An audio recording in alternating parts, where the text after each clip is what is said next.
Quoi? Ah, ouais, bon, bah, calmos, hein.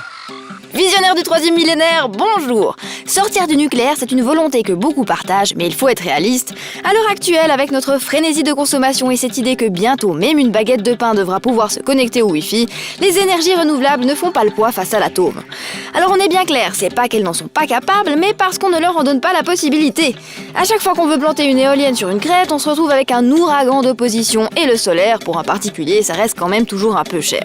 Pourtant, il existe une foultitude de manières de produire du courant vert, comme la géothermie qui a un potentiel énorme, et l'hydraulique évidemment, avec en plus des barrages, la possibilité d'installer des turbines sous-marines ou dans le lit des rivières. Faut juste qu'on se fiche un bon coup de pied dans le pompon et qu'on s'y mette vraiment avant de se faire fukushimiser pour de bon. Une des solutions aussi ingénieuses que prometteuses, c'est d'exploiter la piézoélectricité.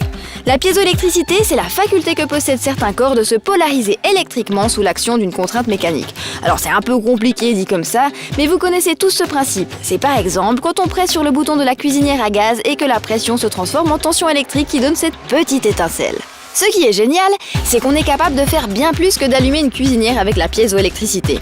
Le studio hollandais Rosegaard, un bureau d'architecte et de design plutôt calé, en a d'ailleurs démontré l'efficacité il y a plusieurs années en créant un dance floor lumineux, alimenté par l'énergie des danseurs.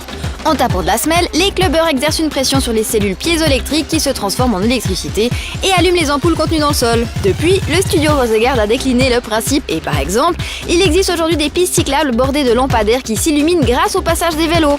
Le potentiel est énorme! Imaginez qu'on fasse des autoroutes piézoélectriques et que les sols de nos magasins de nos villes et de nos maisons soient aussi truffés de cellules piézoélectriques. En écologie, on n'a pas que des problèmes, on a surtout plein de petites solutions. Et faut avouer qu'il y a quand même une certaine classe dans l'idée d'allumer sa lampe de chevet en faisant du moonwalk sur la moquette. On n'a qu'une planète, hein, va falloir faire avec, ok?